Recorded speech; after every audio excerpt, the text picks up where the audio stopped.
트럼프가 한국에 총구를 겨눴습니다. 48시간 뒤 주한미군 전원 철수를 발표한다. 백악관의 충격적인 기습 발표. 주한미군을 인질로 13조 원을 뜯어내려는 사악한 의도였죠. 전 세계 언론의 반응은 뜨거웠습니다. 결국 미국에 굴복하게 될 것이라며 특집 기사를 마구 쏟아냈죠. 하지만 바로 그때 대한민국에 소름 돋는 반격이 시작됐습니다. 24시간 뒤 미국의 모든 공급을 중단한다. 한화의 단 한마디 발표에 미국 국방부는 패닉에 빠졌고 미군 전체가 무너질 위기에 처하자 결국 미군 철수 백지화를 선언하며 한국의 고개를 숙였습니다.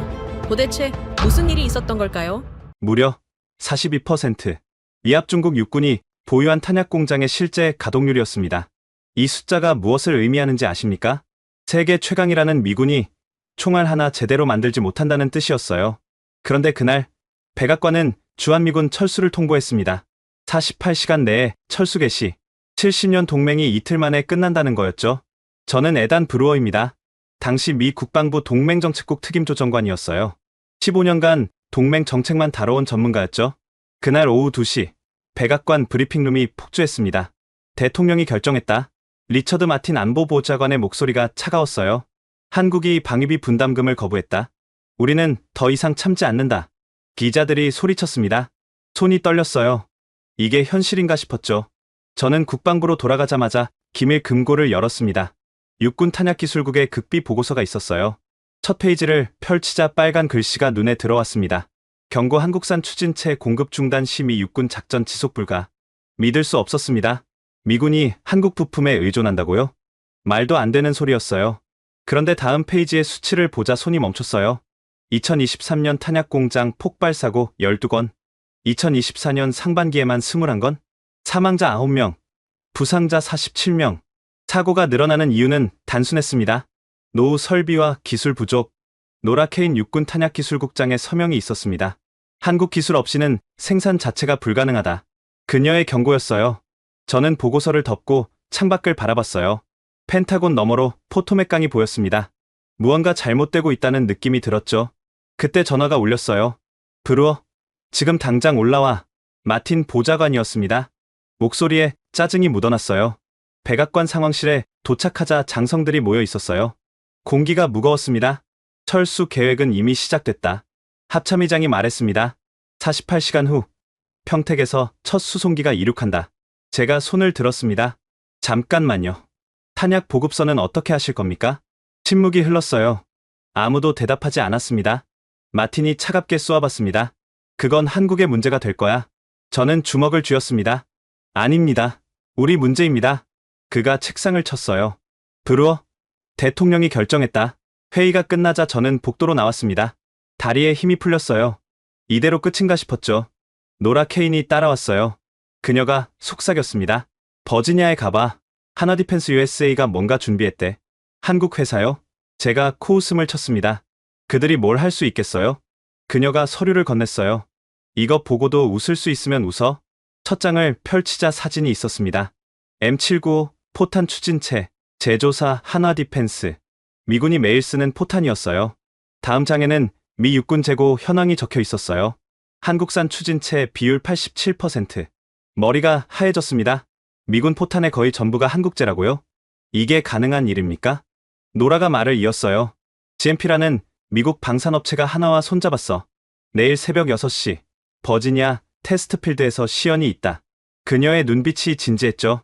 저는 고개를 저었습니다. 출국 금지령이 내려졌어요. 움직일 수 없습니다.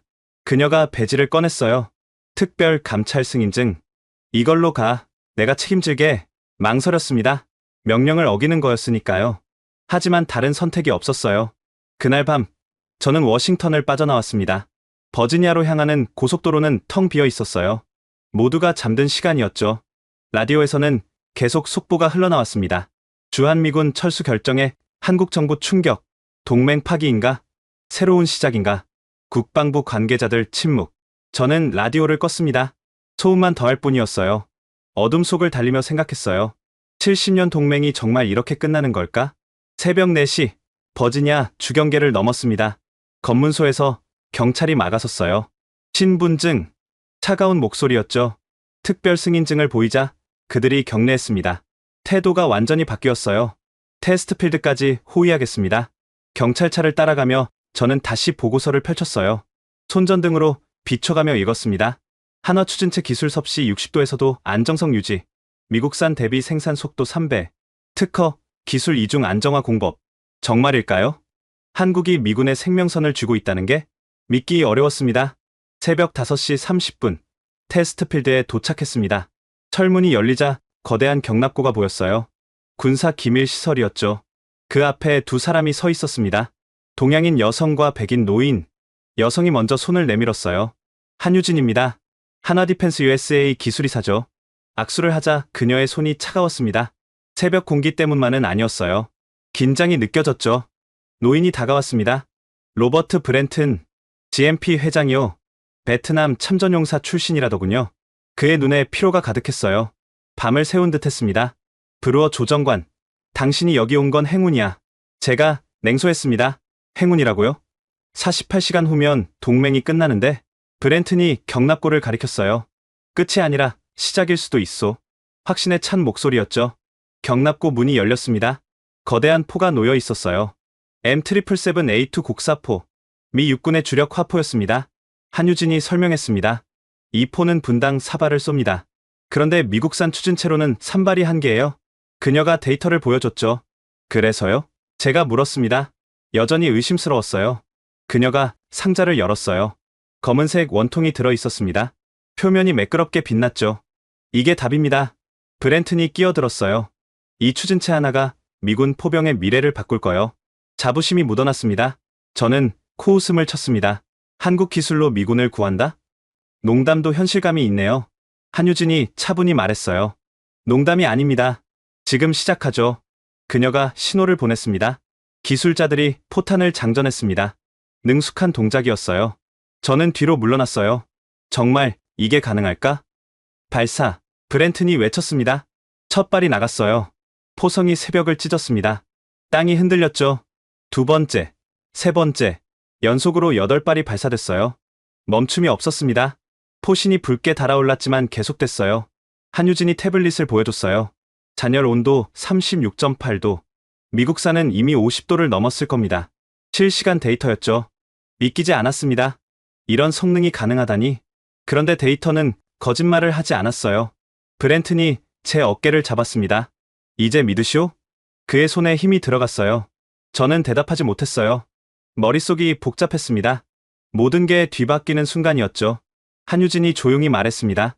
탄약이 멈추면 군대도 멈춥니다. 그리고 동맹도요. 그 말이 가슴에 박혔어요. 해가 떠오르고 있었습니다. 버지니아의 아침 햇살이 포신을 비췄어요. 새로운 날이 시작되고 있었죠. 저는 전화기를 꺼냈습니다. 워싱턴에 전화를 걸어야 했어요. 하지만 뭐라고 말해야 할지 막막했죠. 미군이 한국 기술 없이는 총 한 발 쏠 수 없다고? 그걸 누가 믿겠습니까? 하지만 사실이었어요. 그때 브렌튼이 말했습니다. 브루어, 선택은 간단하오. 자존심을 지킬 건가? 아니면 군대를 지킬 건가? 묵직한 질문이었죠. 저는 심호흡을 했어요. 손가락이 떨렸습니다. 그리고 다이얼을 눌렀습니다. 마틴 보좌관님, 저 브루어입니다. 지금 당장 보셔야 할 게 있습니다. 전화 너머로 침묵이 흘렀어요. 그리고 차가운 목소리가 들렸죠. 브루어, 당신 지금 어디 있는 거야? 마틴 보좌관의 목소리가 얼어붙었습니다. 브루어, 명령 위반이야. 당장 돌아와. 전화를 끊었어요. 한유진이 저를 바라보고 있었습니다. 곤란하신가요? 저는 고개를 저었어요. 이미 여기까지 왔으니까요. 계속 보여주세요. 시간이 없습니다. 그녀가 경납고 안으로 안내했습니다. 작업대 위에 추진체들이 줄지어 있었어요. 검은색 원통들이 가지런히 놓여 있었죠. 이게 전부 한국에서 만든 겁니까? 제가 물었습니다. 한유진이 고개를 끄덕였어요. 정확히는 한국 기술로 미국에서 생산한 겁니다. 기술 이전 계약이죠. 브렌튼이 끼어들었습니다. 10년 전부터 시작했소. 처음엔 아무도 관심 없었지. 저는 추진체 하나를 들어봤어요. 생각보다 가벼웠습니다. 이게 뭐가 특별한데요? 한유진이 단면을 보여줬어요. 이중 구조입니다. 외부 충격에도 안정성을 유지하죠. 설명을 들으며 불안감이 커졌습니다. 정말 미군이 이런 기술에 의존하고 있다면요? 상상하고 싶지 않았어요. 그때 기술자 한 명이 뛰어왔습니다. 긴급 뉴스입니다. 태블릿을 보여줬어요. CNN 속보였습니다. 펜타곤 내부 문서 유출, 탄약 공급 위기 경고. 제 손이 떨렸어요. 브렌튼이 중얼거렸습니다.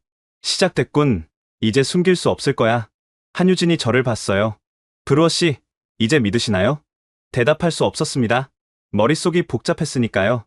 미군의 자존심과 현실 사이에서 갈등했죠. 그녀가 서류철을 건넸어요.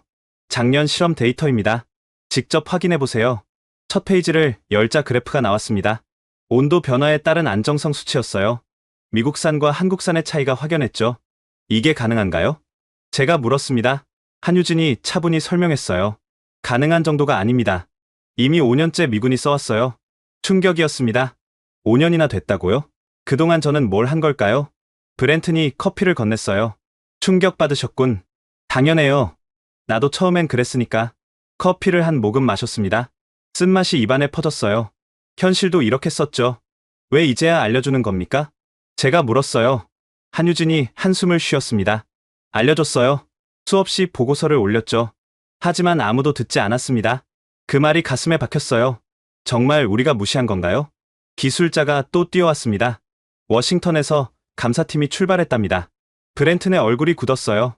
벌써? 빠르네. 한유진이 시계를 봤습니다. 2시간 후면 도착하겠네요. 준비해야 합니다. 저는 일어섰어요.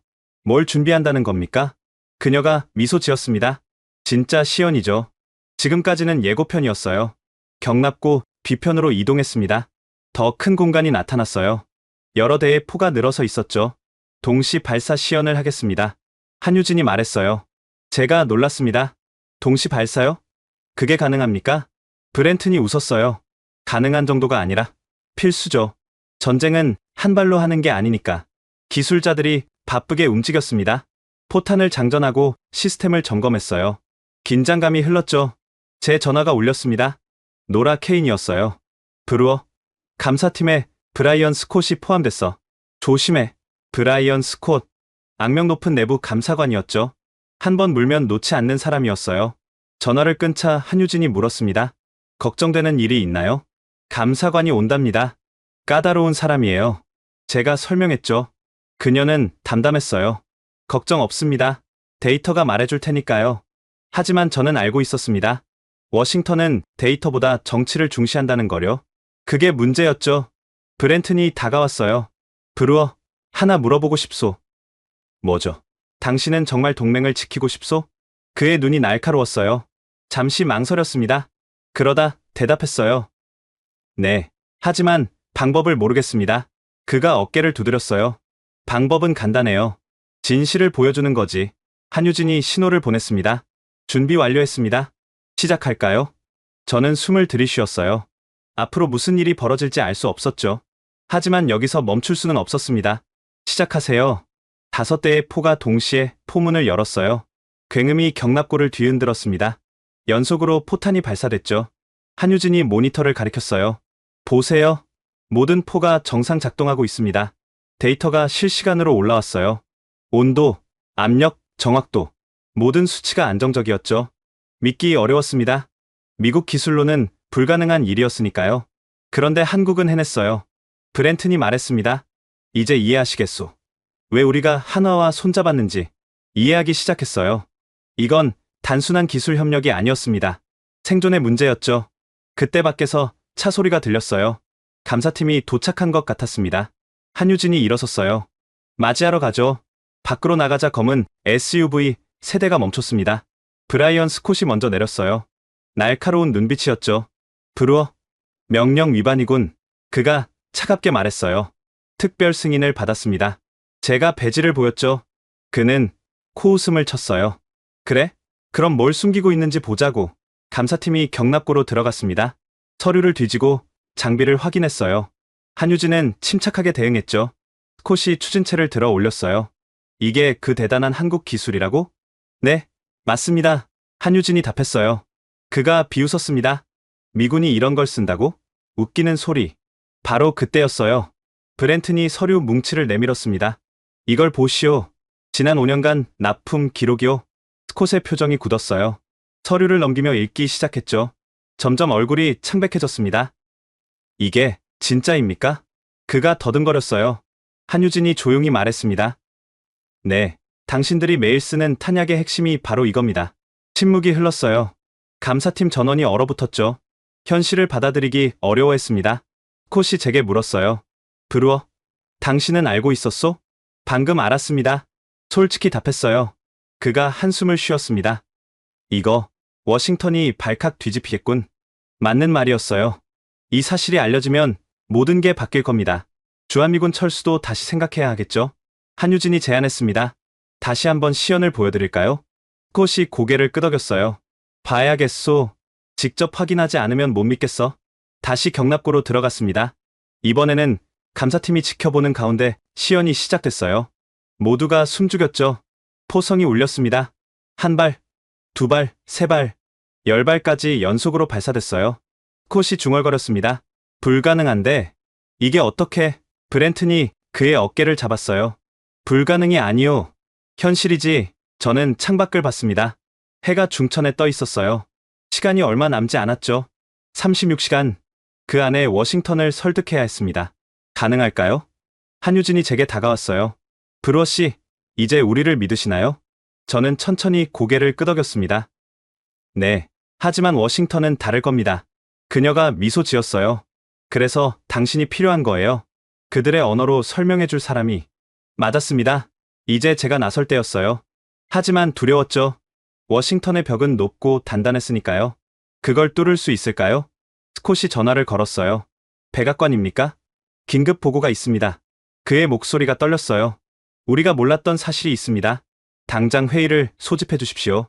전화를 끊고 그가 저를 봤습니다. 브루어, 같이 가시오. 당신이 설명해야 할 것 같소. 제가 물었어요. 믿으시는 겁니까? 그가 쓴 웃음을 지었죠. 믿고 싶지 않지만 눈앞의 증거를 부정할 수는 없으니까. 한유진이 USB를 건넸어요. 모든 데이터가 들어있습니다. 필요하실 겁니다. 저는 USB를 받았습니다. 작은 플라스틱 조각이 무겁게 느껴졌어요. 이 안에 동맹의 미래가 들어있었으니까요. 브렌튼이 악수를 청했어요. 행운을 비오. 미국의 미래가 당신 손에 달렸소. 악수를 하며 느꼈습니다. 이제 진짜 싸움이 시작된다는 거려. 워싱턴이라는 거대한 벽과의 싸움이. 워싱턴으로 돌아가는 차 안에서 스콧이 말했습니다. 브루어, 한 가지만 묻겠소. 정말 몰랐던 거요?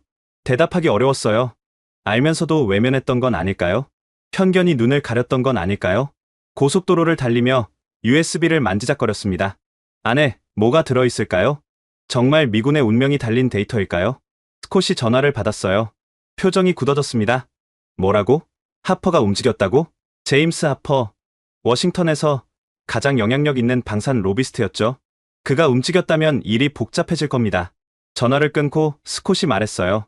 하퍼가 의회에 압력을 넣고 있대. 한국 기술은 안보 위협이라고. 예상했던 일이었습니다. 기득권은 변화를 싫어하니까요. 특히 자존심이 걸린 문제라면 더욱 그렇죠. 워싱턴에 도착하자 분위기가 심상치 않았어요. 펜타곤 앞에 기자들이 몰려 있었습니다. 누군가 정보를 흘린 모양이었죠. 브루어 조정관님, 한국 기술 의존이 사실입니까? 기자가 마이크를 들이밀었어요.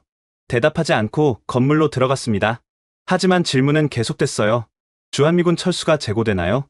엘리베이터를 타자 스콧이 한숨을 쉬었어요. 언론까지 알았군. 이제 숨길 수 없을 거요. 회의실에 들어서자 이미 많은 사람들이 모여 있었습니다. 마틴 보좌관의 표정이 차가웠어요. 그리고 한쪽에 하퍼가 앉아 있었죠. 브루어, 설명해. 마틴이 명령했습니다. 저는 USB를 꺼냈어요. 먼저 이걸 보셔야 합니다. 화면에 데이터가 떴습니다. 폭염 시험 결과였어요. 섭씨 48도에서 12시간 연속 사격. 오차 0.2mm. 제가 숫자를 읽었어요. 하퍼가 비웃었습니다. 조작이겠죠. 한국이 그런 기술이 있을 리 없어. 저는 다음 슬라이드를 넘겼어요. 잔열 온도 36.8도. 미국산은 53도였습니다. 침묵이 흘렀어요. 숫자는 거짓말하지 않으니까요. 노라 케인이 손을 들었습니다. 이 데이터가 사실이라면 우리 기술이 뒤처진다는 뜻인가요? 고개를 끄덕였어요. 안타깝지만 그렇습니다. 하퍼가 책상을 쳤어요. 말도 안 돼. 미국이 한국보다 뒤처진다고? 그때 스콧이 끼어들었습니다. 하퍼, 나도 직접 봤소. 부정할 수 없는 사실이오. 하퍼의 얼굴이 붉어졌어요. 그래도 외국 기술에 의존할 순 없어. 안보 문제야. 마틴이 물었습니다. 브루어, 대안이 있나? 저는 고개를 저었어요. 현재로선 없습니다. 한화 기술 없이는 생산이 불가능해요. 회의실이 술렁거렸습니다. 믿기 어려운 현실이었으니까요. 미군이 한국 기술에 의존한다니요. 하퍼가 일어섰어요. 청문회를 요구하겠어. 의회가 결정해야 할 문제야. 그가 나가자 마틴이 한숨을 쉬었어요. 일이 복잡해졌군. 저는 다음 데이터를 보여줬습니다. 미군 탄약 재고 현황이었어요. 현재 재고로는 3개월이 한계입니다. 노라가 말했어요. 3개월? 그럼 그 후엔? 전투 불능입니다. 단호하게 답했어요. 마틴이 머리를 감쌌습니다. 이런 걸 왜 이제야 알았지? 콧이 대답했어요. 보고서는 있었어요. 다만 아무도 읽지 않았을 뿐. 뼈아픈 지적이었습니다. 우리의 오만이 만든 결과였으니까요. 회의가 끝나고 복도로 나왔어요. 노라가 따라왔습니다. 브루어, 정말 심각한가요? 네, 생각보다 훨씬 심각합니다. 솔직히 말했어요. 그녀가 걱정스럽게 물었어요. 청문회에서 뭐라고 할 건가요? 막막했습니다. 하퍼 같은 사람들을 설득하기는 쉽지 않을 테니까요. 하지만 포기할 수는 없었어요. 다음 날 아침, 버지니아에서 전화가 왔습니다. 한유진이었어요. 폭염 시험을 다시 하려고 합니다. 오실 수 있나요? 왜 다시 하는 거죠? 물었습니다.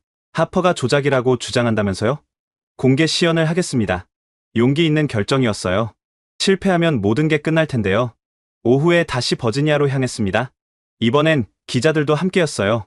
CNN, 폭스뉴스, 워싱턴 포스트까지. 테스트필드에 도착하자 인파가 모여 있었어요. 한유진이 마이크를 잡았습니다. 오늘 보여드릴 것은 조작이 아닙니다. 기술의 차이입니다. 폭염을 재현하기 위해 히터를 켰어요. 온도계가 올라가기 시작했습니다. 40도, 45도, 50도. 이 온도에서 연속 사격을 하겠습니다. 한유진이 선언했어요. 포탄이 장전됐습니다. 기자들이 카메라를 들었어요. 긴장감이 감돌았죠. 발사, 첫 발이 나갔어요. 정확히 목표를 맞췄습니다. 연속으로 발사가 이어졌죠. 10발, 20발, 30발. 포신이 벌겋게 달아올랐지만 멈추지 않았어요. 50발을 넘어섰습니다. 한 기자가 외쳤어요. 믿을 수 없어. 이게 가능한가? 브렌튼이 데이터를 공개했습니다. 보십시오. 오차 0.2mm를 유지하고 있습니다. 하퍼도 와 있었어요. 얼굴이 점점 창백해졌죠. 부정하고 싶어도 할 수 없는 현실이었으니까요. 100발째 발사됐습니다. 그제야 한유진이 중단 신호를 보냈어요. 여기까지입니다. 포신을 확인했습니다. 손상이 거의 없었어요. 미국 기술로는 상상할 수 없는 일이었죠. 한 기자가 물었어요. 이 기술의 핵심이 뭡니까? 한유진이 답했어요. 10년의 연구와 실패입니다. 그리고 절박함이죠. 하퍼가 끼어들었어요. 그래도 외국 기술이잖아. 미국의 자존심은? 브렌튼이 그를 노려봤습니다. 자존심이 병사들 목숨보다 중요하오? 강한 일침이었어요. 하퍼가 입을 다물었습니다. 시연이 끝나고 기자들이 흩어졌어요. 저녁 뉴스에는 이 장면이 나갈 겁니다. 여론이 어떻게 흘러갈까요? 한유진이 제게 다가왔어요. 청문회 준비는 어떻게 돼가나요? 솔직히 자신 없습니다. 털어놨어요. 그녀가 미소 지었습니다. 자신감보다 중요한 건 진실이에요. 진실을 말하세요. 쉽게 들렸지만 어려운 일이었죠. 워싱턴에서 진실은 때로 무력하니까요. 돌아오는 길에 스콧이 말했어요. 브루어, 오늘 시연이 판을 바꿨어. 하퍼도 흔들릴 거야. 그랬으면 좋겠어요. 하지만 불안했습니다. 아직 시간이 24시간밖에 없었으니까요. 그날 밤 집에서 보고서를 다시 읽었어요. 한화의 기술 명세서였습니다. 정말 대단한 기술이었어요. 이중 안정화 구조, 내열 특수 코팅, 압력 분산 시스템. 이런 게 어떻게 한국에서 개발됐을까요? 궁금했습니다. 전화가 울렸어요. 마틴이었습니다. 브루어, 대통령이 보고를 원한다. 내일 아침 7시. 심장이 뛰었어요. 대통령에게 직접 보고하는 건 처음이었으니까요. 준비하겠습니다. 짧게 답했어요. 전화를 끊고 창밖을 봤습니다. 워싱턴의 밤은 불빛으로 가득했어요. 이 도시가 내일 어떤 결정을 내릴까요? USB를 다시 꺼냈어요. 이 작은 칩에 모든 게 걸려 있었습니다. 동맹의 운명이요. 새벽까지 준비했어요. 발표 자료를 수정하고 또 수정했죠. 완벽해야 했으니까요. 새벽 4시, 잠시 눈을 붙였습니다. 꿈에서 포성이 들렸어요. 끊임없이 울리는 포성이. 6시에 일어났어요. 정장을 입고 거울을 봤습니다. 긴장된 얼굴이 보였죠. 백악관으로 출발했어요. 이제 18시간 남았습니다. 주한미군 철수까지요. 과연 막을 수 있을까요? 아니면 70년 동맹이 정말 끝나는 걸까요? 답은 곧 나올 겁니다. 대통령 집무실에서요. 백악관 집무실 문이 열리자 대통령이 책상 뒤에 앉아 있는 모습이 보였습니다. 차가운 눈빛으로 저를 바라보며 손가락으로 책상을 두드리고 있었죠. 브루어 조정관, 도대체 무슨 일인지 제대로 된 설명을 듣고 싶군. 목소리에 짜증이 묻어났지만 동시에 궁금증도 느껴졌습니다. 저는 노트북을 열며 심호흡을 했어요. 카카, 지금부터 보여드릴 것은 미군 탄약 생산의 충격적인 현실입니다. 첫 슬라이드를 띄우자 붉은 그래프가 화면을 가득 채웠고 가파른 하락 곡선이 모두의 시선을 사로잡았습니다. 2020년 이후 우리의 탄약 생산량이 60%나 감소했고 특히 추진체 분야는 더 심각한 상황입니다. 대통령이 인상을 찌푸리며 앞으로 몸을 기울였습니다. 그래서 결국 한국에 의존하게 됐다는 건가? 세계 최강 미군이 말이야? 의존이 아니라 전략적 협력입니다. 카카.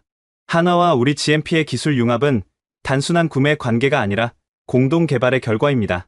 조심스럽게 표현을 정정하면서도 핵심은 놓치지 않으려 했죠. 그가 손을 저으며 말을 끊었습니다. 말장난은 집어치우고 핵심만 말해. 정말로 한국 기술 없이는 안 되는 건가? 제가 준비한 다음 자료를 보여드리며 침착하게 설명했습니다.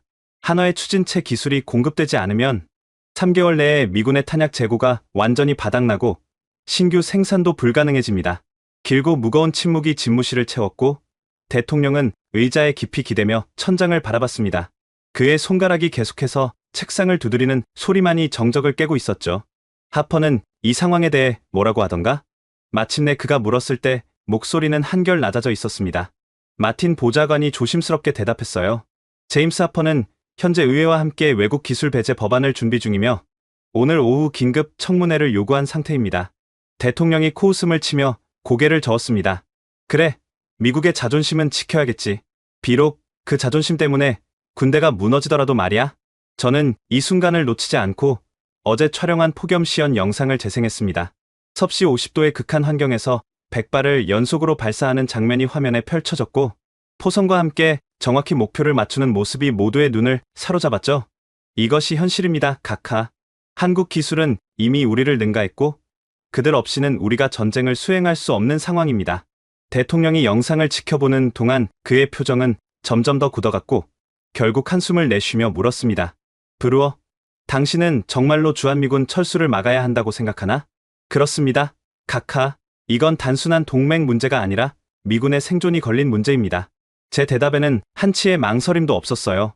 회의가 끝난 후 집무실을 나서며 마틴 보좌관이 제 어깨를 잡았습니다. 브루어, 오후 청문회 준비는 됐나? 하퍼가 총공세를 펼칠 거야. 복도를 걸으며 생각했습니다. 이제 겨우 16시간 남았고 그 안에 의회를 설득해야 한다는 중압감이 어깨를 짓눌렀죠. 펜타곤으로 돌아오자 스콧이 급하게 달려왔습니다. 브루어, 큰일이야. 하퍼가 우리 내부 문서를 입수했대. 한화와의 계약 내용 전부를. 충격적인 소식이었지만 동시에 예상했던 일이기도 했습니다. 워싱턴에서는 비밀이 오래가지 못하니까요. 어디서 유출됐죠? 제가 물었을 때 스콧의 표정이 더욱 어두워졌습니다. 아마도 내부 고발자가 있는 것 같아. 계약 조건이 미국에 불리하다고 주장할 거야. 사실 계약 조건은 공정했지만 어떻게 해석하느냐에 따라 달라 보일 수 있었죠. 하퍼는 분명 최악의 방향으로 해석할 겁니다. 점심도 거른 채 청문회 자료를 준비하던 중 한유진에게서 전화가 왔습니다. 브루어 씨, 저희도 청문회에 참석하겠습니다. 브렌튼 회장과 함께요. 위험할 수 있어요. 하퍼가 집중 공격할 겁니다. 걱정스러워 만류했지만 그녀는 단호했죠.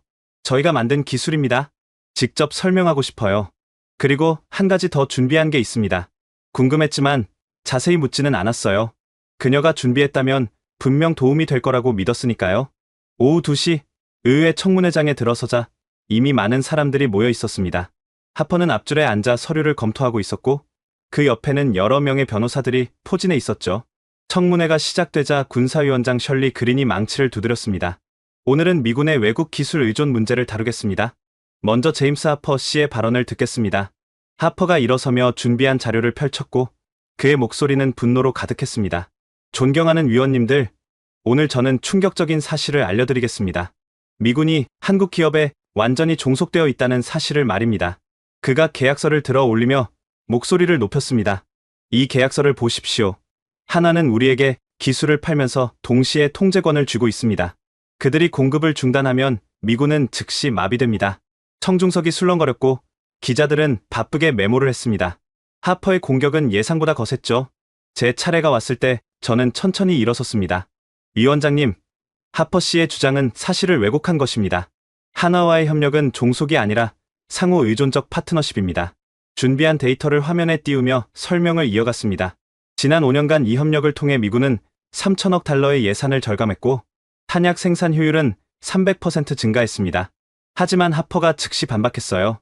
그것은 우리가 기술 개발을 포기했기 때문입니다. 한국에 의존하느라 자체 역량을 잃었다는 뜻이죠. 논쟁이 격화되던 그때 한유진이 손을 들었습니다. 발언권을 요청합니다. 위원장이 고개를 끄덕이자 그녀가 일어섰고 침착한 목소리로 말하기 시작했습니다. 저는 한화디펜스 USA의 기술이사 한유진입니다. 오늘 여러분께 한 가지 질문을 드리고 싶습니다. 그녀가 잠시 멈춘 뒤 청중을 둘러보며 말을 이었어요. 기술의 국적이 중요한가요? 아니면 미군 장병들의 생명이 중요한가요? 단순하지만 강력한 질문이었고 청문회장이 순간 조용해졌습니다. 그녀는 태블릿을 들어 올리며 계속했습니다. 지난 5년간 한화의 추진체를 사용한 이후 미군의 훈련 중 사고는 89% 감소했고 실전에서의 명중률은 43% 향상됐습니다. 이것이 숫자로 본 협력의 결과입니다. 브렌튼 회장도 일어나 증언했습니다. 저는 베트남전 참전용사로서 말씀드립니다. 전쟁터에서 중요한 건 무기의 원산지가 아니라 제대로 작동하느냐는 것입니다. 한화의 기술은 미군 장병들의 생명을 구하고 있습니다. 하퍼가 다시 공격을 시도했지만 이번엔 달랐습니다. 그럼 우리가 영원히 한국에 의존해야 한다는 말입니까? 한유진이 미소를 지으며 대답했어요. 아닙니다. 우리는 기술 이전과 공동 개발을 제안합니다. 미국 내 생산 시설을 구축하고 미국인 엔지니어들과 기술을 공유하겠습니다. 그녀가 새로운 문서를 꺼내며 말을 이었습니다. 이미 텍사스 포트힐에 합작 공장 건설 계획이 준비되어 있고 5,000개의 일자리가 창출될 예정입니다. 이 발표에 청문회장이 다시 술렁거렸고 몇몇 의원들은 관심을 보이기 시작했죠. 셜리 그린 위원장이 물었습니다. 한 이사님, 그렇다면 기술의 완전한 이전이 가능하다는 말씀이신가요? 단계적으로 가능합니다. 다만 한 가지 조건이 있습니다. 한유진이 잠시 멈춘 뒤 단호하게 말했습니다. 동맹의 지속입니다. 주한미군이 철수하면 이 모든 협력도 끝납니다. 그 순간 청문회장의 분위기가 완전히 바뀌었습니다. 이제 공은 우리 쪽으로 넘어왔고 하퍼조차 쉽게 반박하지 못했죠. 그때 브라이언 스콧이 일어섰습니다. 위원장님, 저도 증언하고 싶습니다. 그가 앞으로 나와 마이크를 잡았을 때 모두가 숨을 죽였습니다. 악명 높은 감사관이 무슨 말을 할지 궁금했으니까요. 저는 처음에 한국 기술을 의심했습니다. 미국이 최고라고 믿었으니까요. 그가 잠시 멈춘 뒤 청중을 둘러봤습니다. 하지만 직접 본 결과 인정할 수밖에 없었습니다. 그들의 기술이 우리보다 앞서 있다는 것을요. 스콧이 자신의 배지를 들어 보이며 목소리를 높였습니다. 저는 20년간 감사관으로 일했습니다. 그동안 수많은 비리와 실패를 봤죠. 하지만 이번은 다릅니다. 이것은 실패가 아니라 기회입니다. 그의 고백은 강력한 영향을 미쳤고 하퍼의 얼굴은 점점 붉어졌습니다. 청문회가 막바지에 이르렀을 때 그린 위원장이 마지막 질문을 했습니다. 브루어 조정관, 당신은 정말로 주한미군 철수를 막아야 한다고 생각합니까? 저는 일어서서 모든 사람을 바라봤습니다. 위원장님, 그리고 존경하는 위원님들, 주한미군은 단순히 한국을 지키는 군대가 아닙니다. 목소리에 힘을 주며 말을 이었어요. 그들은 미국 탄약 공급망의 핵심이고 우리 군수 체계의 생명선입니다. 철수는 동맹의 끝이 아니라 미군 전력의 붕괴를 의미합니다. 청문회장이 조용해졌고 그린 위원장이 고개를 끄덕였습니다. 충분히 들었습니다. 위원회는 논의 후 결정을 내리겠습니다. 청문회가 끝나고 밖으로 나왔을 때 해가 기울고 있었습니다. 이제 8시간밖에 남지 않았죠. 한유진이 제게 다가와 말했습니다. 최선을 다했어요. 이제 그들의 결정을 기다릴 수밖에요. 브렌튼이 악수를 청하며 말했어요. 브루어, 당신은 용기 있는 사람이오. 진실을 말하는 건 쉽지 않으니까. 하지만 아직 끝난 게 아니었습니다. 백악관의 최종 결정이 남아 있었고 시간은 계속 흘러가고 있었으니까요. 새벽 3시, 전화벨 소리에 잠이 깼습니다. 한유진이었어요. 브루어 씨, 지금 당장 버지니아로 오실 수 있나요? 지상청이 폭우 경보를 발령했습니다. 폭우라니 최악의 조건이었지만 동시에 최고의 기회이기도 했죠. 30분 안에 도착하겠습니다. 급하게 옷을 입으며 창밖을 내다보니 빗방울이 유리창을 두드리기 시작했고 먹구름이 워싱턴의 새벽 하늘을 삼키고 있었습니다. 고속도로로 진입하자 와이퍼가 쉴 새 없이 움직였어요. 이제 6시간, 주한미군 철수 명령 발효까지 남은 시간이었죠. 테스트필드 입구에서부터 긴장감이 감돌았습니다. 천막 아래 모여있는 기술자들의 표정은 비에 젖은 듯 무거웠지만 그들의 움직임에는 확신이 담겨 있었어요. 브렌튼이 우비를 건네며 말했어요. 이런 날씨에 시연이라니 미친 짓이지만 필요한 미친 짓이오. 한유진이 태블릿에 기상 데이터를 보여주며 상황을 설명했습니다. 시간당 30mm의 폭우에 초속 20m의 강풍입니다. 전투 상황에서 마주할 수 있는 최악의 조건이죠. 빗줄기가 천막을 때리는 소리가 점점 거세졌어요. 그런데 정작 놀라운 건 따로 있었습니다. CNN이 생중계를 하겠답니다. 브렌튼이 빗물을 닦으며 카메라 크루를 가리켰죠. 언론의 생중계는 양날의 검이었습니다. 성공하면 모든 의심을 날려버리겠지만 한 발이라도 빗나간다면 모든 게 끝이니까요. 노라 케인이 우산도 없이 뛰어왔어요. 숨을 고르며 급히 전했습니다. 백악관에서 연락 왔어요. 오전 6시 D-1 브리핑, 최종 철수 명령 확정 회의랍니다. 시계를 확인하니 새벽 4시 30분, 1시간 30분 안에 기적을 만들어야 했습니다. 한유진이 빗속에서 마이크를 잡았어요. 물방울이 그녀의 얼굴을 타고 흘러내렸지만 목소리는 또렷했죠. 지금부터 극한 환경에서의 탄약 성능 시험을 시작하겠습니다. 폭우가 쏟아지는 가운데 M777 곡사포의 포신이 하늘을 향했고 빗물이 포신을 타고 폭포처럼 쏟아져 내렸습니다. 이 비 속에서 정말 쏠 수 있을까요? CNN 기자가 의심 가득한 목소리로 물었어요. 한유진의 대답은 간단했습니다. 숫자가 증명할 겁니다. 첫 포탄이 장전되는 순간 번개가 하늘을 가르며 천둥 소리가 울렸어요. 마치 자연이 시험하는 것 같았죠. 브렌튼이 카운트다운을 시작했습니다. 발사, 굉음이 폭우를 찍고 울려 퍼졌어요. 포탄이 빗속을 뚫고 날아가는 궤적을 레이더가 추적했고 몇 초 후 신호음이 울렸습니다. 명중, 5차 제로, 관측병의 외침이 빗소리를 뚫고 들려왔어요. 그 순간 제 가슴이 뜨거워졌습니다. 의심했던 제 자신이 부끄러웠죠. 이어진 발사는 마치 리듬을 타는 것 같았습니다. 둥, 둥. 포성이 일정한 간격으로 울렸고 그때마다 정확한 명중 신호가 뒤따랐죠. 10발을 넘어서자 CNN 기자가 카메라에 대고 흥분해서 말했어요. 믿을 수 없습니다.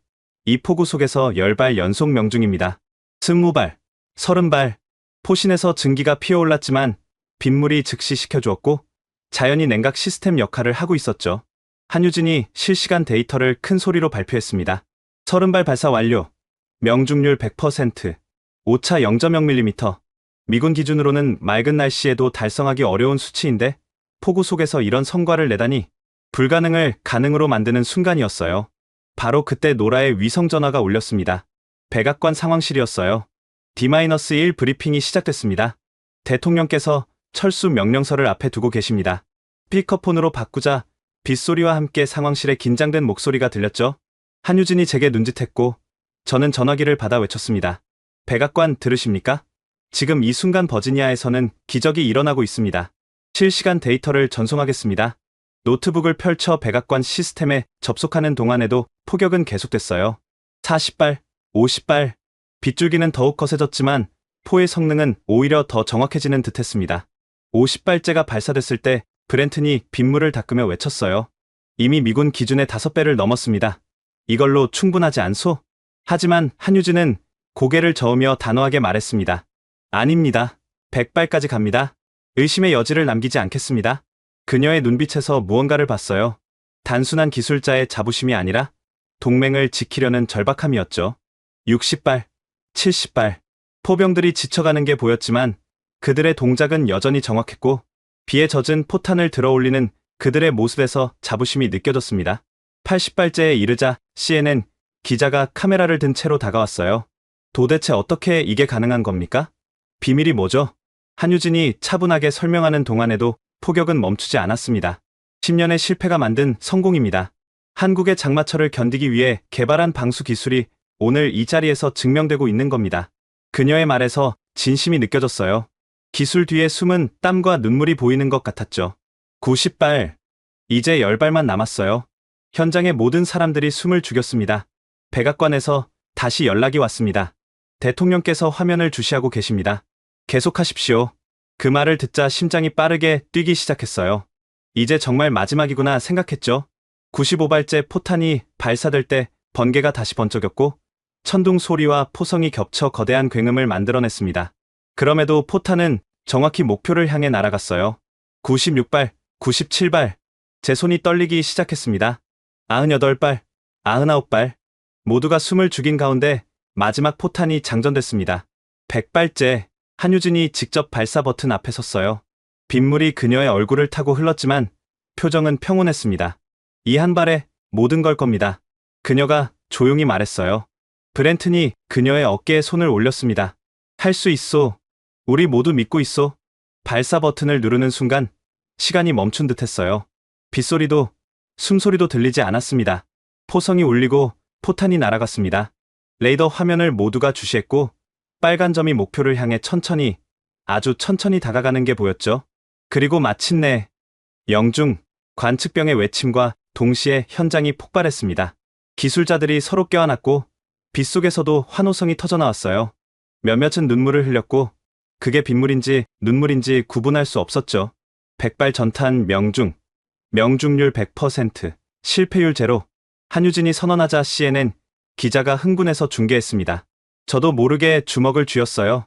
목이 메어왔습니다. 이게 바로 동맹의 힘이구나 생각했죠. 그 순간 노라 케인이 전화기를 향해 차분하지만 단호한 목소리로 말했어요. 백악관, 잘 들으십시오. 저는 25년간 육군 탄약기술국에서 일했습니다. 이 성능은 미군이 향후 10년간 도달할 수 없는 수준입니다. 그녀가 잠시 멈춘 뒤 이어 말했습니다. 이 탄약 없이는 미군은 쏠 수 없습니다. 백악관의 침묵이 길게 이어졌어요. 빗소리만이 위성 전화를 통해 들렸죠. 모두가 긴장한 채 기다렸습니다. 그때 브렌튼이 제게 다가와 비에 젖은 손을 내밀었습니다. 브루어, 동맹은 이렇게 지켜지는 거요.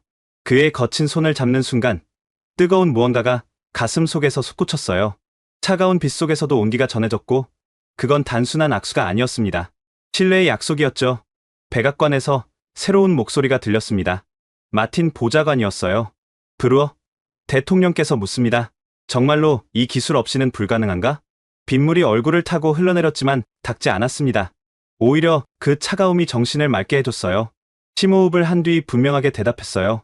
보좌관님, 방금 목격하신 것이 답입니다. 포구 속 100발 전탄 명중. 이것이 한국 기술의 힘이고 우리가 지켜야 할 동맹의 가치입니다. 목소리가 떨렸지만 숨기지 않았어요. 진심은 때로 떨림 속에 있으니까요. 다시 침묵이 흘렀고 이번엔 더 길게 이어졌어요. 현장의 모든 사람들이 전화기를 응시했죠. 빗소리가 점점 작아지고 있었습니다. 마침내 마틴의 목소리가 다시 들렸습니다. 알겠습니다. 대통령께 보고하겠습니다. 전화가 끊어졌어요. 이제 기다림만 남았습니다. 한유진이 빗물에 젖은 데이터 시트를 들어올리며 말했습니다. 우리가 할 수 있는 건 다 했어요. 이제 워싱턴의 선택만 남았죠. 그녀의 눈가가 붉었어요. 피로 때문만은 아닐 겁니다. 시계를 보니 오전 5시 45분, 15분 후면 백악관에서 최종 결정이 내려질 겁니다. 빗속에 서서 모두가 기다렸어요. 폭우는 이제 가랑비로 변했지만 아무도 우산을 찾지 않았습니다. 젖은 옷이 몸에 달라붙었지만 추위를 느끼지 못했죠. 우리는 이미 가장 중요한 시험을 통과했으니까요. 기술의 시험이 아니라 신뢰의 시험을 말입니다. 한유진이 제게 다가와 조용히 말했어요. 브루어 씨, 어떻게 될 것 같나요? 솔직히 몰랐습니다. 하지만 희망은 있었어요. 모르겠어요. 하지만 우리는 최선을 다했습니다. 그녀가 고개를 끄덕였어요. 네, 그것만으로도 충분해요.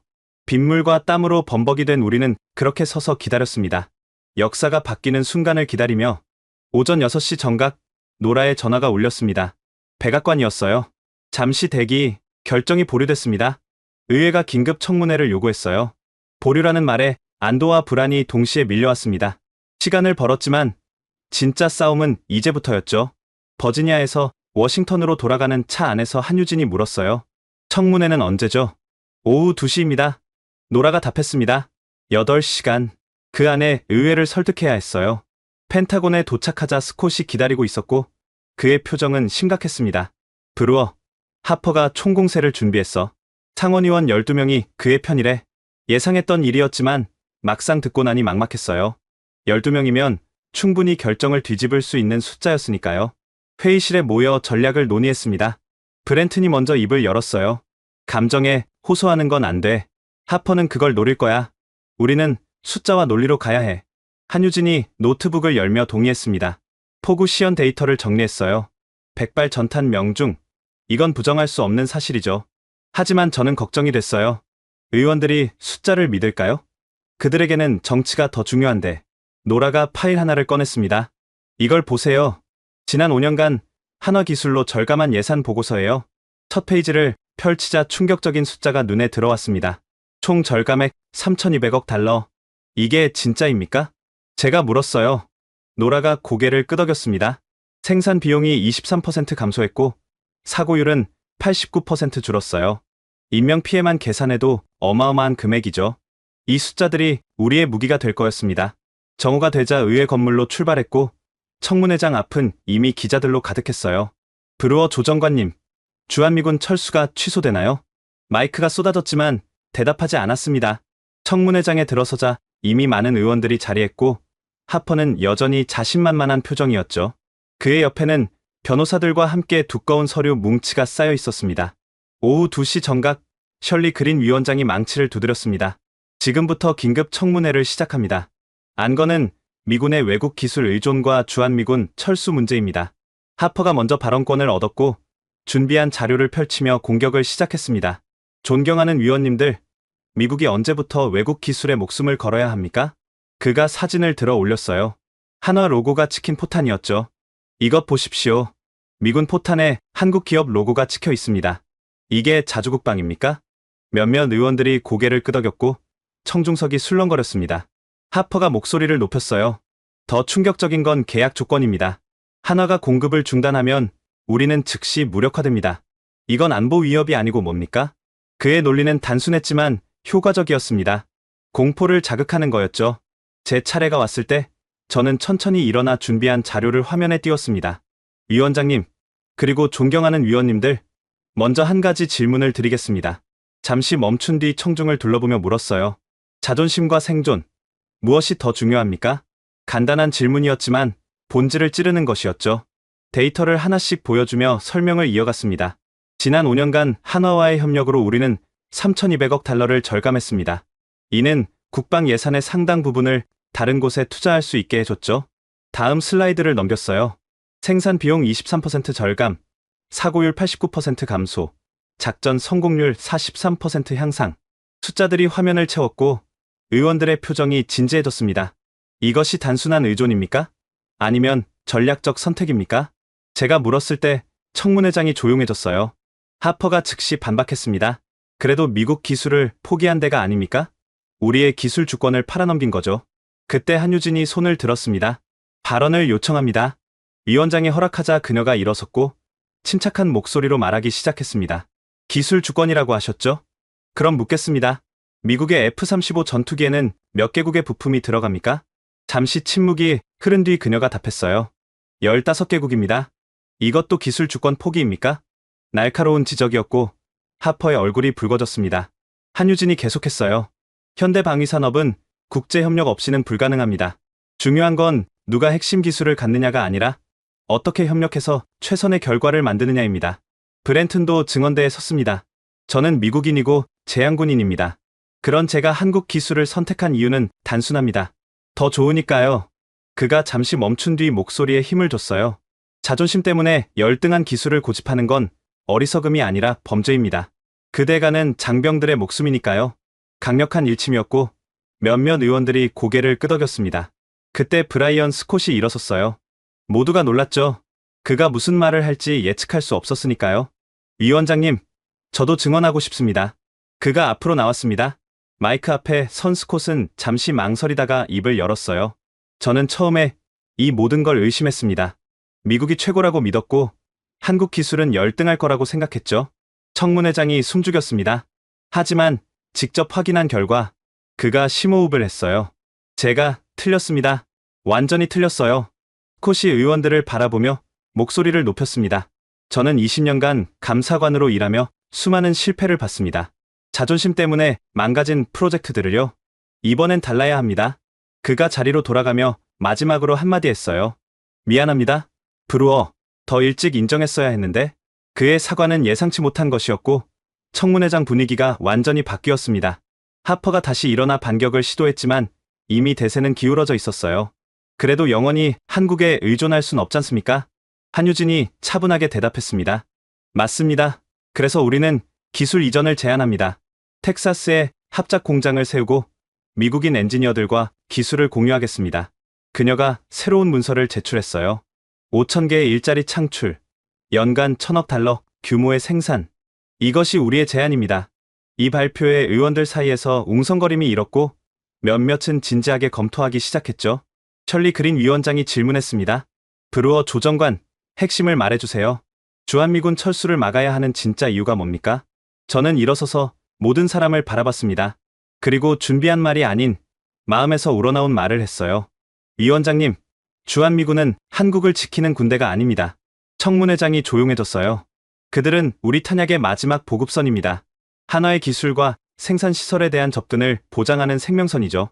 철수는 동맹의 끝이 아니라 미군 전력의 심각한 손실을 의미합니다. 목소리에 확신을 담아 말을 이었습니다. 이건 감정의 문제가 아닙니다. 순수한 전략적 계산입니다. 숫자가 모든 걸 말해주고 있어요. 마지막 슬라이드를 띄웠어요. 주한미군 철수 시 예상 손실 연간 5,000억 달러. 이것이 우리가 지불해야 할 대가입니다. 자존심을 위해 이 비용을 치를 준비가 되셨습니까? 긴 침묵이 흘렀고 의원들은 서로 눈빛을 교환했습니다. 그린 위원장이 망치를 두드렸어요. 충분히 들었습니다. 위원회는 30분간 휴회 후 결정을 내리겠습니다. 휴회가 선언되자 모두가 밖으로 나왔고 복도에서 한유진이 제게 말했습니다. 잘하셨어요. 이제 그들의 이성적 판단을 기다리는 거죠. 하지만 여전히 불안했어요. 워싱턴의 정치는 항상 예측 불가능하니까요. 30분이 영원처럼 느껴졌습니다. 다시 청문회장에 들어갔을 때 그린 위원장의 표정은 읽을 수 없었어요. 표결 결과를 발표합니다. 그녀가 종이를 들었습니다. 주한미군 철수 반대 18표, 찬성 6표. 위원회는 철수 중단을 권고합니다. 순간 안도의 한숨이 터져나왔어요. 한유진이 미소 지었고 브렌튼이 주먹을 쥐었습니다. 하지만 그린 위원장이 말을 이었어요. 단 한 가지 조건이 있습니다. 1년 내 미국 내 생산 시설을 구축하고 기술 이전을 시작해야 합니다. 한유진이 일어나 답했습니다. 약속하겠습니다. 1년이 아니라 6개월 내에 시작하겠습니다. 청문회가 끝나고 밖으로 나왔을 때 해가 기울고 있었습니다. 스콧이 제게 다가와 손을 내밀었어요.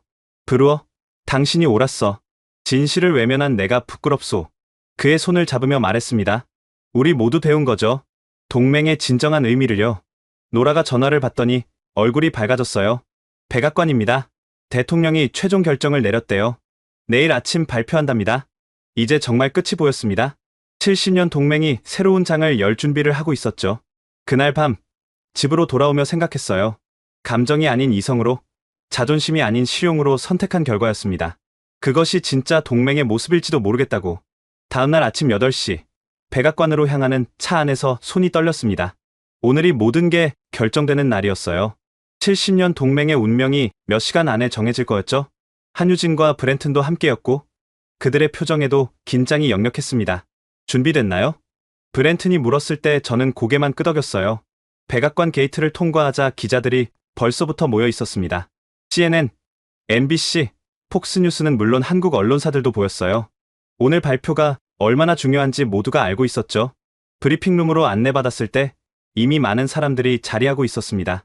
국방부 장관, 합참의장, 주요 의원들까지 모두 모였어요. 그리고 맨 앞줄에는 하퍼도 앉아 있었죠. 그의 표정은 여전히 불만스러워 보였지만 이미 대세는 정해졌습니다. 의회가 결정을 내렸고 이제 대통령의 발표만 남았으니까요. 9시 정각 연문이 열리며 리처드 마틴 안보보좌관이 먼저 들어왔습니다. 그의 뒤를 이어 대통령이 연단으로 걸어 나왔을 때 모두가 일어섰어요. 대통령이 연단에 서서 준비한 원고를 펼쳤지만 잠시 멈췄다가 원고를 옆으로 밀어놓았습니다. 즉흥적으로 말하려는 것 같았어요. 여러분, 오늘 저는 중요한 결정을 발표하려 합니다. 그의 목소리가 브리핑룸을 울렸습니다. 사흘 전 우리는 주한미군 철수를 통보했습니다. 비용 문제, 분담금 갈등 때문이었죠. 잠시 침묵이 흘렀고 대통령이 청중을 둘러봤습니다. 하지만 지난 사흘간 우리는 불편한 진실을 마주했습니다. 미군이 생각보다 훨씬 더 취약하다는 사실을요. 카메라 플래시가 터지기 시작했고 기자들이 펜을 움직였습니다. 대통령이 화면을 가리켰어요.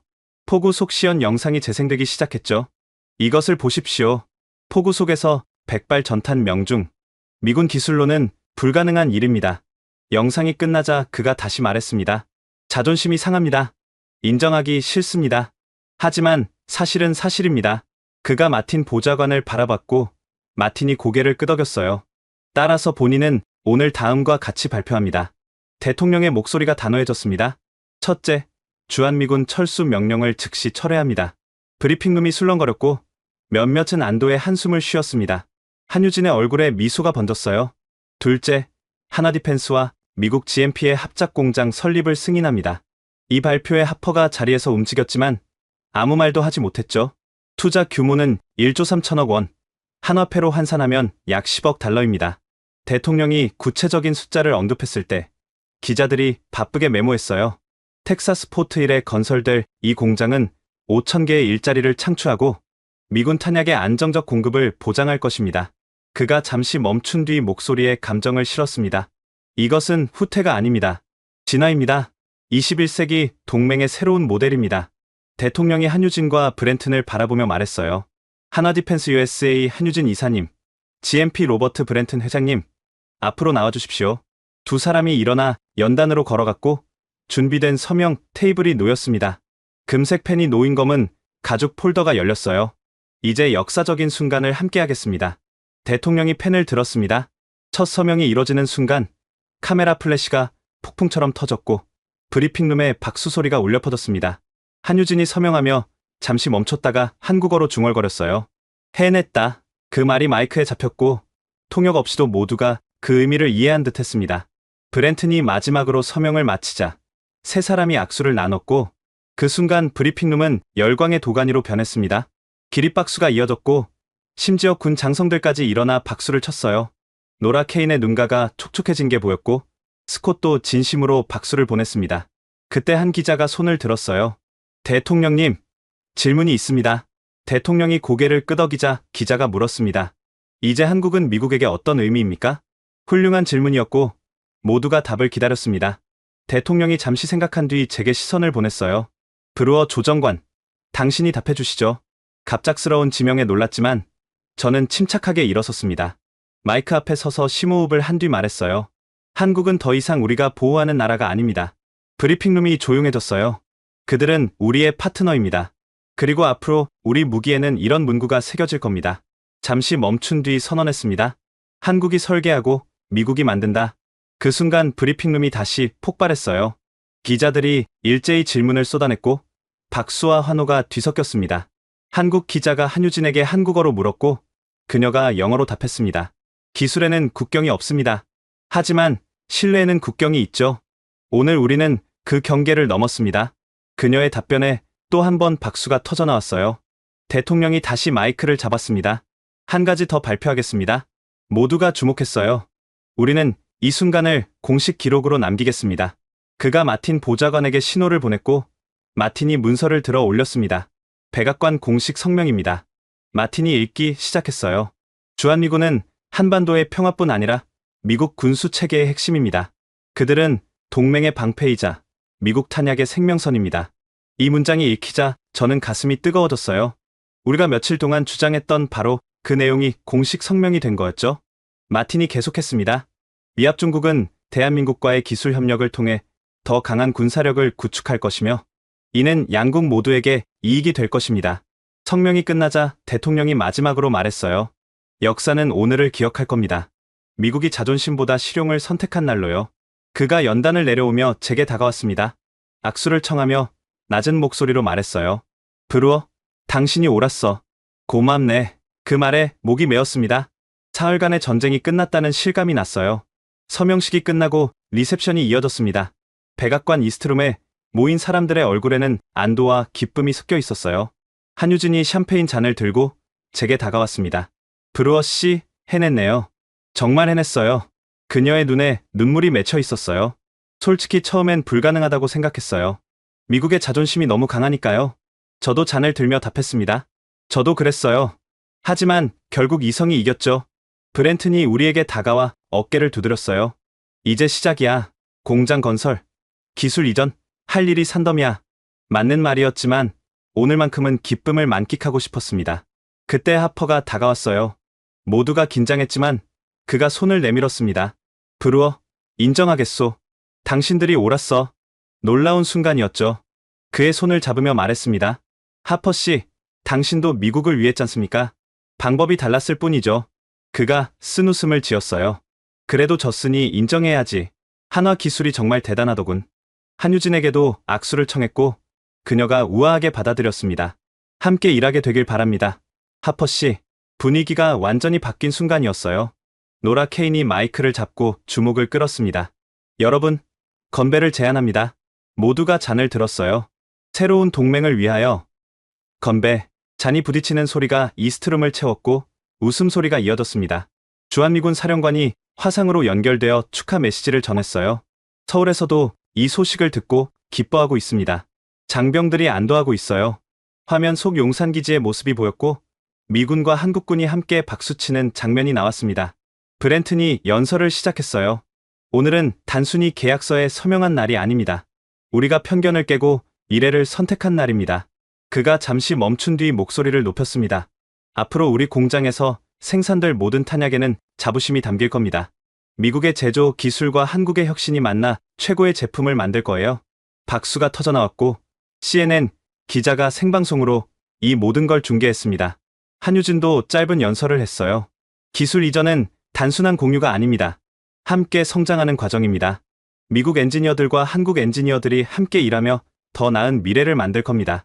그녀가 저를 바라보며 덧붙였습니다. 그리고 이 모든 게 가능했던 건 진실을 외면하지 않은 용기 있는 사람들 덕분입니다. 시선이 제게 쏠렸고 저는 어색하게 고개를 숙였습니다. 대통령이 다시 나타나 마지막 인사를 했어요. 오늘의 결정이 역사에 어떻게 기록될지는 모릅니다. 하지만 확실한 건 우리가 더 강해졌다는 겁니다. 그가 한유진과 브렌튼을 바라봤습니다.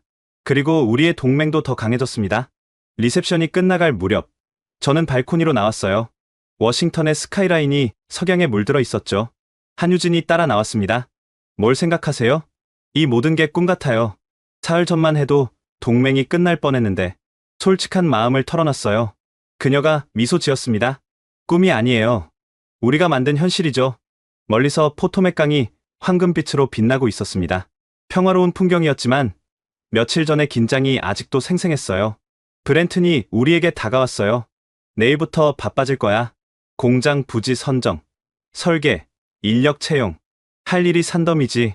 한유진이 웃으며 답했습니다. 좋아요. 1년이 아니라 6개월 안에 첫 생산을 시작하겠다고 약속했으니까요. 세 사람이 나란히 서서 워싱턴을 바라봤습니다. 새로운 시작이었어요. 그날 저녁 집으로 돌아오는 차 안에서 뉴스를 들었습니다. 역사적인 날입니다. 미국이 주한미군 철수를 철회하고 한국과의 기술 협력을 확대하기로 했습니다. 앵커의 목소리가 이어졌어요. 전문가들은 이번 결정이 21세기 동맹의 새로운 모델이 될 거라고 평가하고 있습니다. 라디오를 끄고 조용히 생각했습니다. 며칠 동안 정말 많은 일이 있었어요. 42%라는 충격적인 숫자로 시작해서 한국이 설계하고 미국이 만든다라는 새로운 구호로 끝났죠. 이제 정말 새로운 장이 시작되는 겁니다. 두려움도 있지만 희망이 더 컸어요. 왜냐하면 우리가 증명했으니까요. 자존심보다 중요한 게 있다는 걸. 그것은 바로 함께 살아남는 것이라는 걸 말입니다. 6개월 후 버지니아 합작공장 준공식 날이었습니다. 봄바람이 불고 있었어요. 거대한 간판이 햇살을 받아 빛났죠. 한국이 설계하고 미국이 만든다. 공장 입구에 서서 감회가 새로웠습니다. 불과 반년 전 이곳은 빈 들판이었는데 이제는 최첨단 시설이 들어섰어요. 한유진이 다가와 말했습니다. 드디어 시작이네요. 브렌튼도 함께였고 그의 얼굴에는 자부심이 가득했습니다. 약속보다 빨리 완성했어. 6개월도 안 걸렸지. 준공식에는 많은 사람들이 참석했어요. 국방부 장관, 주요 의원들, 그리고 언론까지. 하지만 가장 중요한 손님은 따로 있었죠. 텍사스에서 온 미국인 엔지니어들과 한국에서 온 기술자들이었습니다. 그들이 앞으로 이 공장을 이끌어갈 주인공들이었으니까요. 리본 커팅이 시작되자 박수가 터져나왔고 공장 문이 열렸습니다. 내부로 들어서자 최신 설비들이 줄지어 있었어요. 한국 기술과 미국 생산력의 완벽한 조화였죠. 첫 번째 생산 라인이 가동되기 시작했습니다. 컨베이어 벨트가 돌아가고 기계음이 울려 퍼졌어요. 그리고 드디어 첫 제품이 나왔습니다. M795 포탄 추진체.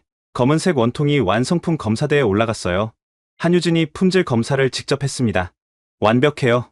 한국에서 생산한 것과 똑같은 품질입니다. 미국인 엔지니어가 감탄했어요. 믿기 어렵군요. 우리가 이런 걸 만들다니. 브렌튼이 그의 어깨를 두드렸습니다. 이제 시작이야. 앞으로 더 많은 걸 만들 거니까. 준공식 연설이 시작됐고 국방부 장관이 먼저 마이크를 잡았습니다. 오늘은 역사적인 날입니다. 미국 제조업의 부활이자 동맹의 새로운 시작입니다. 한유진도 짧은 연설을 했어요. 기술은 공유될 때 더 강해집니다. 이 공장이 그 증거가 될 겁니다. 제 차례가 왔을 때 저는 지난 6개월을 돌아봤습니다. 주한미군 철수통보에서 시작해 오늘 이 자리까지. 정말 긴 여정이었어요. 여러분, 저는 6개월 전을 잊을 수 없습니다. 마이크 앞에서 말을 시작했어요. 42% 미군 탄약 생산 가동률이었죠. 그때 우리는 위기에 직면했습니다. 청중들이 조용히 들어줬어요. 하지만 오늘 우리는 100%를 바라보고 있습니다. 이 공장이 가동되면서 미군은 다시 강해질 겁니다. 박수가 터져나왔지만 저는 손을 들어 조용히 만들었어요. 그런데 가장 중요한 교훈은 따로 있습니다. 모두가 주목했죠. 탄약이 멈추면 군대도 멈춥니다. 그리고 동맹도 멈추죠. 우리는 그 단순한 진리를 너무 늦게 깨달았습니다. 잠시 멈춘 뒤 말을 이었어요. 한국은 미군의 탄약 심장이고 주한미군은 그 심장의 방패입니다. 이제 우리는 그 사실을 인정하고 받아들였습니다. 연설이 끝나자 기립박수가 이어졌어요. 노라 케인이 눈물을 닦는 게 보였고 스콧도 진심으로 박수를 보냈습니다. 점심 식사 중에 한 젊은 엔지니어가 제게 물었어요.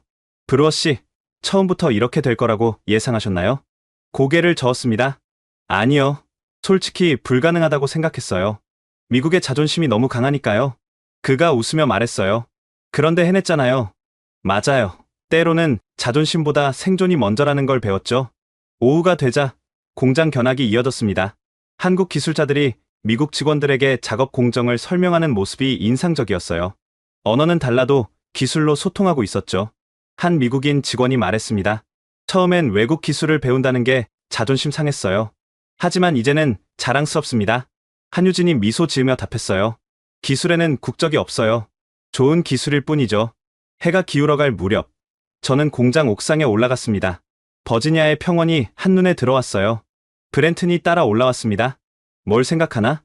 시작과 끝을 생각해요. 위기로 시작해서 희망으로 끝났죠. 그가 웃었어요. 끝이 아니야. 시작이지. 맞는 말이었습니다. 이제 진짜 시작이었어요.